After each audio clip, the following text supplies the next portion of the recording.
Hello, everyone, and welcome back to another video with On Point Politics, your number one stop for all things polling and election analysis that is not beholden to any mainstream media source. Make sure to hit the like button and to subscribe if you want more content just like this. We are bringing on Gold Crown Politics for another collaboration to discuss the 2024 presidential election.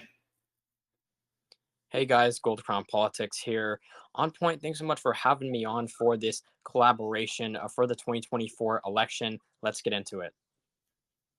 All right, guys. So looking at the electoral map here, most people will say, well, look at the RCP aggregate. Harris is up by 1.8%. So that must mean she's in the lead. Well, funny enough, if you actually get the 5 latest polls that have their full crosstabs available, those being Pew Research, Rasmussen, Quinnipiac, GWU/Harris X, and Emerson, when you average out their crosstabs and apply these different demographic margins for whites, African Americans, Hispanics, and Asian/other, you get this map where Donald Trump is essentially winning the popular vote by almost 2.5, and he's winning all the swing states very comfortably, including winning North Carolina and Georgia by 9 points, winning the Rust Belt states by 2 to 3 points, and winning Arizona and Nevada by near 5-point victories, while getting pretty close to New Mexico, Minnesota, Virginia, New Hampshire, and other deep blue states, and making gains in California, New Jersey, New York. So this is just to prove that even if you get the 5 latest polls, which have their full crosstabs available in the aggregate where Harris is leading, those do not show an electoral college win for Kamala Harris. In fact, Donald Trump actually wins the electoral college quite easily here. And briefly looking at Gallup, we see that all of the indicators that Gallup has polled for decades now, which have been historically accurate in predicting the winner, such as party identification and leaning, U.S. satisfaction, economic confidence, presidential job approval, party better able to keep America prosperous, as well as party better able to keep America safe from international threats, we see that the Republican is basically favored on all of these metrics. And right now, things are not looking great for Kamala Harris, according to Gold Crown's latest modeling, which I'm going to have him break down right now. So if you see here, guys, this is my first model of 3 at the top. This is my polling bias model. It basically takes into account the fact that Democrats have been massively overestimated in the national polling data, state polling as well, but national, they were overestimated. Democrats were by 4.5 points in 2020. And so I apply that same overestimation to the current average, and I get Trump plus 3.1, as you see there. And I've been tracking the race with this model for a handful of weeks. We can scroll down and see my second model. This is my vote share model. I factor in job approval, Kamala Harris's job approval, which historically has been a pretty good tracker of vote share for the incumbent, and her job approval adjusted and weighed to an R+1 electorate is just under 47%. Third parties I calculate at just over 3%, and Trump's getting over 50% of the vote share in this model, and he's up by over 3 points. And then we can look down at my third model. This is my favorability model. It basically takes into account Trump's favorability and how he typically outperforms it by about 5 points. And so you can see there he's getting just under 50% of the vote share. And he leads in this model by just under 3 points. And so if we scroll down, I average out all those 3 models to get an average of about Trump plus 3.1 right now, and I actually changed the way that I calculate third parties very recently, which is why I have not, or it's why it's not tracking all the way back, for a handful of weeks. But I just have a couple days of the, with the third party update. But Trump is leading by 3.1 points, averaging out my 3 models, and then we can scroll down and we can see our combined state polling averages for this election, and we can also talk about some of the demographics with all the polls, as On Point was alluding to earlier. And so pretty much, guys, right now, looking at all of our combined averages, which we will be filling out in this video, we see pretty similar results in a lot of our modeling, and we use somewhat different ways of doing it. I essentially get all the polling data aggregate the popular vote correctly, which when I do it for 2020, I get Biden plus 5.1. And when we look at, for example, state polling, I aggregate those accurately as well. And we look at the demographic model that produces my results. But funny enough, a lot of the times we do find similar results in some states. It can vary a tiny bit, but we do see fairly similar results as of right now in a lot of our modeling, including most of the battlegrounds, which we will be filling out in this video.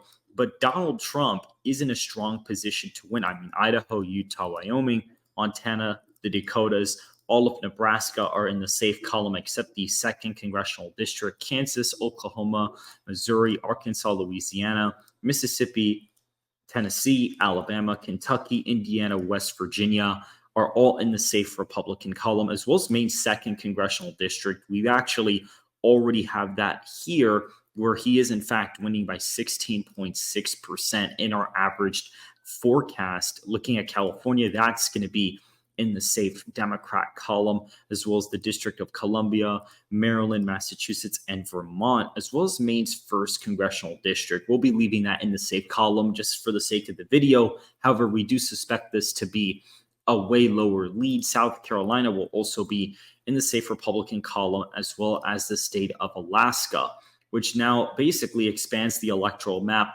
for us to talk about the individual margins. So we're going to go ahead and let Gold Crown going to the deep blue states. I will do the deep red states and the swing states, and we'll cover the districts as well.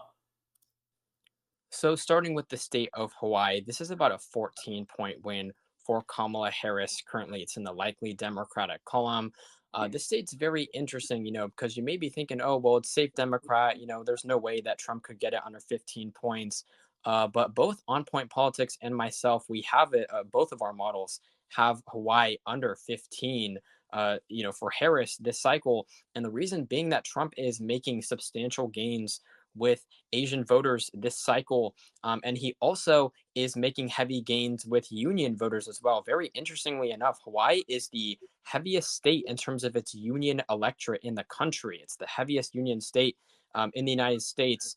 And so Trump is going to see a lot of improvement here. I think the Hawaii fires also have a lot of voters in Hawaii, pretty upset with the Biden-Harris administration. They're still going to lump Harris together with Biden. And so their resentment over their response to the Hawaii fires, I think will definitely bring the state closer than a lot of people would have. And then we can look to the Pacific Northwest next and see the state of Washington, which is about a 12-point victory for Kamala Harris this election cycle. This state, historically, it's been a pretty leftward trending state. It's pretty white and college educated. But this cycle is going to be a lot closer from the 19-point victory that Joe Biden won the state by 4 years ago. Oregon, we're looking at a 9-point likely Democratic victory for Kamala Harris in the state, in the likely column. I definitely think that this state, it's very similar to Washington in terms of its demographics. It has a decent amount of union voters. It's pretty white and college educated, pretty similar to Washington.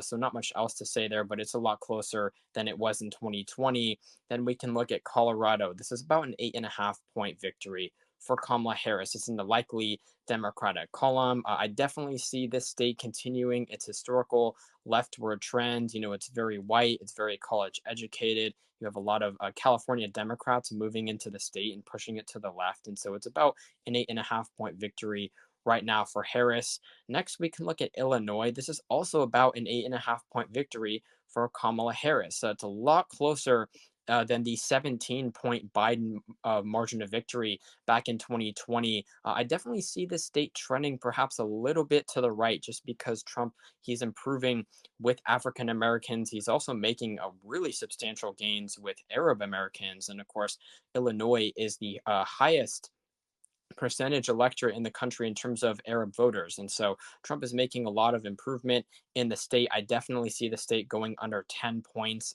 for Harris. Trump is going to make a lot of inroads there. New York, this is about an 8-point victory for Kamala Harris. It's in the likely column.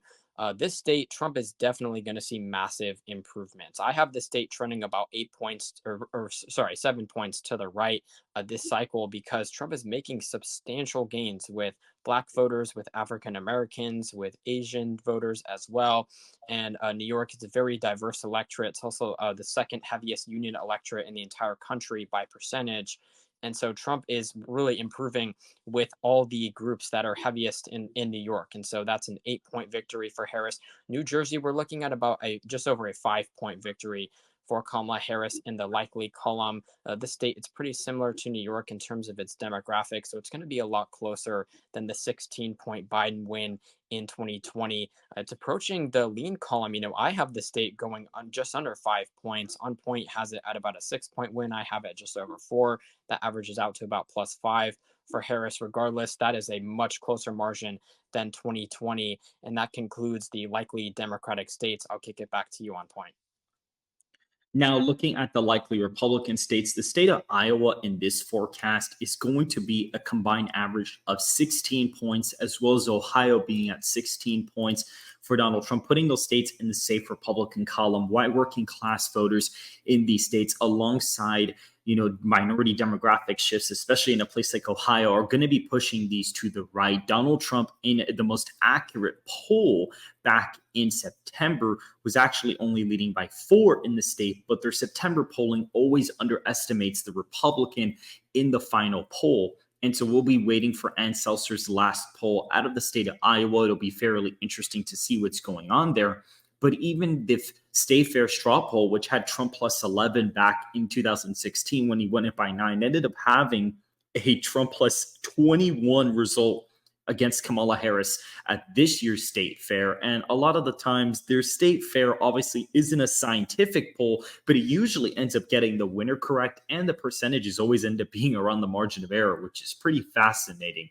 So we see Donald Trump in that State Fair is up 21 points compared to the 11 that he was up back in 2016, which means he will probably end up winning Iowa by a decent amount. Obviously, the fact that he's winning the national popular vote by 3 and other demographic factors are also incorporated in that. But the State Fair poll is not incorporated in the model. It just so happens to be that our adjusted result with the State Fair poll, which would be Trump plus 19, is somewhat similar to our Trump plus 16 projection here in this forecast. So now looking at Texas and Florida, we will also see that Donald Trump is up in Texas by 14 and in Florida by 13.5 points. So those will be going in the likely Republican column as of right now. Donald Trump improving with Hispanic voters nationwide is definitely going to give himself a huge boost in a state like Texas and Florida, especially in the Rio Grande Valley section of Texas, as well as the southern parts of Florida, specifically Miami-Dade, where we do expect Donald Trump to end up carrying the county pretty easily. I actually have him winning the county by about 7 points this election cycle. Moving on to some of the more, sort of competitive Republican states, but not necessarily. North Carolina in our combined forecast is actually around an 8-point victory for Donald Trump. Funny enough, the nation actually, North Carolina always tends to move with the nation. So, for example, in the last election, it was Trump plus 1.3, and a shift of essentially our combined popular vote margin is around Trump plus 3.2, which if you look at the shift from then to now from 2020, that's a 7.7 percentage point shift. And if you compare our shift here in North Carolina from 8.1 Trump to Trump plus 1.3, that's around a 6.8 percentage point shift, meaning that the state usually tends to move alongside the nation. However, I do expect it to trend a little bit to the left like it has been, but it's relatively actually been a pretty stagnant state in its way of voting relative to the nation. And so funny enough, that it is actually matching up with our forecast as well. So North Carolina, despite it going to Trump twice and it not necessarily being considered a swing state to accurate forecasters, will be an important state for us to watch on election night, because it does add to Donald Trump's firewall, and it will essentially prove where the electorate is. How much North Carolina shifts to the right will basically prove what the national environment is going to be, and we'll be tracking that as the night goes on. Now, looking at Georgia, another swing state, 6.3% combined in our forecast. Donald Trump improving with African Americans by a ridiculous amount is definitely going to be helping him. I mean, just comparing the final polls here, I don't even have Trump getting 21% nationally, and he's still winning Georgia by about 9 in this sample electorate that I basically crafted up. And I don't even have him winning it by 9. I think we have Trump up, I believe, at like 17 or 18 in the demographic modeling right now. And so, because of that, you see that Donald Trump essentially will probably end up winning Georgia fairly easily. In our forecast, Arizona and Nevada will also be going in the likely column. Hispanics moving to the right, and some white college voters are definitely going to be helping him. A place like Clark County and Maricopa County will definitely be seeing very, very large shifts to the right, definitely due to Hispanic voters, especially young Hispanic men will definitely be contributing to this, as well as food service, industry workers. That's definitely going to be a big factor in these two states, especially in a place like Nevada, including Washoe County and Clark County, and which leaves us at 268 electoral college votes. And looking at the Rust Belt states, he is essentially winning Wisconsin by 6 points and Pennsylvania by about 5, Michigan by about 4 in our combined forecast. As of right now, he is making gains in the Rust Belt like crazy compared to last cycle. Kamala Harris has an extreme weakness in these states. And we're going to be pushing the deeper blue states, but also semi competitive states back to him for him to cover right now. So looking at the state of Virginia, this is about just over a 3 point win for Kamala Harris. It's in the lean Democratic column, much closer than it was back in 2020 when it voted 10 points for Joe Biden. This state, it is pretty white and pretty college educated. However, it does have a pretty decent African American electorate, which will help Trump out in the state. I definitely think that Glenn Youngkin, him being a very popular governor in the state has potentially also helped Republicans, in terms of pushing the state back to the right. Historically, it used to be a very Republican heavy state. Only semi recently it started trending heavily to the left, under the Obama years. But I definitely think that, in an R+3 national environment, the state will get a lot closer, and we have it at about a 3 point win for Harris right now. Looking at the state of New Mexico, this is a 2 point win for Kamala Harris. It's also in the lean column. This state is interesting. It is the most Hispanic heavy state in the entire country in terms of its electorate. It's very Hispanic heavy. It's pretty working class heavy as well. And so I would expect, Trump to make significant gains in this state. Also, it's a border state as well, and Trump is making up a lot of ground in terms of immigration. He's performing really well with voters that are concerned about the southern border, and so I would expect a state like New Mexico to trend to the right because of that. And it's going to be a pretty close, a 2 point win according to our combined averages. And then we can look up to the northeast, the state of Maine. This is just over 2 points for Kamala Harris in the lean Democratic column. I definitely think that Maine at large, its second congressional district will probably trend to the right. The state at large could potentially trend to the right as well. I have it trending just slightly to the left. The independent voters in Maine are very swingy voters. It's a little hard to predict them. And so, but regardless, I definitely think that Maine will be a lot closer given the much redder national environment. And we're looking at a 2 point win for Kamala Harris in Maine. New Hampshire, pretty similar. This is just over a 1 point win for Kamala Harris. It's in the lean Democratic column. This state is very similar to Maine in terms of its demographics. It's very white, it's very college educated. The independents here are also very swingy voters. They're kind of hard to predict. But I think it's going to be a fairly similar margin to 2016 when it broke for Clinton by just about a half a point. This cycle, we're looking at just over a 1 point win. I definitely see the state being really competitive. And then we can finish out the map looking at the state of Minnesota. This is in the tilt Democratic column at just under a single point for Kamala Harris.